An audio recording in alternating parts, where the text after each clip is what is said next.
Sikubiyelele sikwamukele kwi-channel kama ko-pastoring. Inamba ngicela ukuthi isetshenziswe abantu abangama-member le-channel kuphela. Kusona ni-50 mbama bengawusebenzisa WhatsApp, bangawusebenzisa SMS. Sibheka la usinothile Pretty uAmini Mkhulu, ngicela ukubuza ukuthi uma usempophomeni mase kufika kuThengo leNkosazana, mina ngichaza amaphupho angazi la noma yiphupho le noma into ayibone ngempela, but kuyafanana ukubona uThengo leNkosazana isayila uyayibona lento ngamehlo empophomeni noma uyayiphupha lento isephupheni. Ngicathi similar.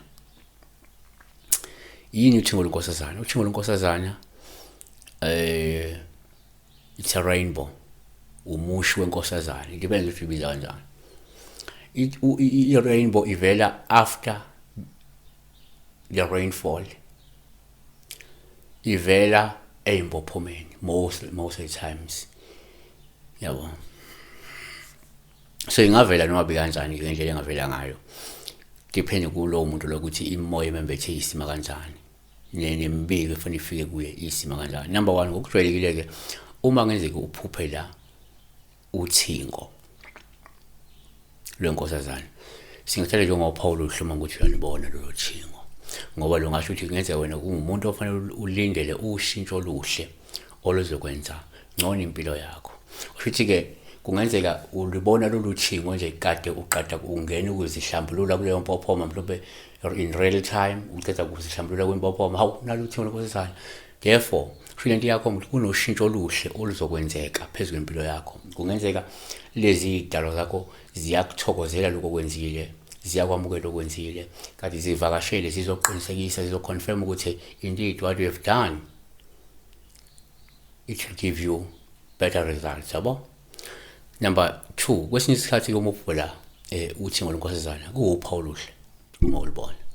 Lungavela la lukhomba le nhlanhla noma lukhomba ubunhlanhla nomzuzu omuhle ozofika kuwe wokuthi uchume uphinde uphumelele. 3, ngokwenkolo ke uma uphupha nje uThengo lwenkosazana kuwuphawu luhle uma ulibona. Lokho kungakhomba lungasho inkazimulo kaNkuluNkulu, lungasho nokuzibonakalisa kaNkuluNkulu kuwe. uGenesis 9:16 uThengo luyakuba semafini, ngiyakulubheka ngikukhumbule isivumelwano esiphakathi kukaNkuluNkulu nazo zonke izilwane eziphilayo nenyama yonke emhlabeni. uHezekiel 1:28 njengoThengo semafini ngosuku lwemvula, kwabonakala kanjalo ngokumenyezela nxa zonke kwakunjengosimo senkazimulo kaJehova. Lapho ke ngiyibona ngobuso, ngezwa izwi lokhulumayo.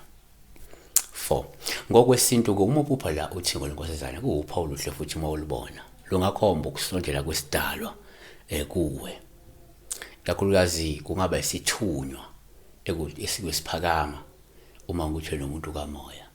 Shuthi lungavela loThengo lukhomba lokuhanjelwa, lokuvakashelwa, lokusondela kwesidalwa isakho, noma ke lokho sukukwenza kusuke kwamukelekile ilesi sidalwa osikade usenzela lento leyo, ifuna ukuthi ake ulapha emanzini bese ivela bla bla bla bla bla bla bla. But kuwuphawu luhle ukubona uThengo lwenkosazana. It's always a sign of better things that are coming, a better result of what you are doing. Kuleka kuyo Jesu.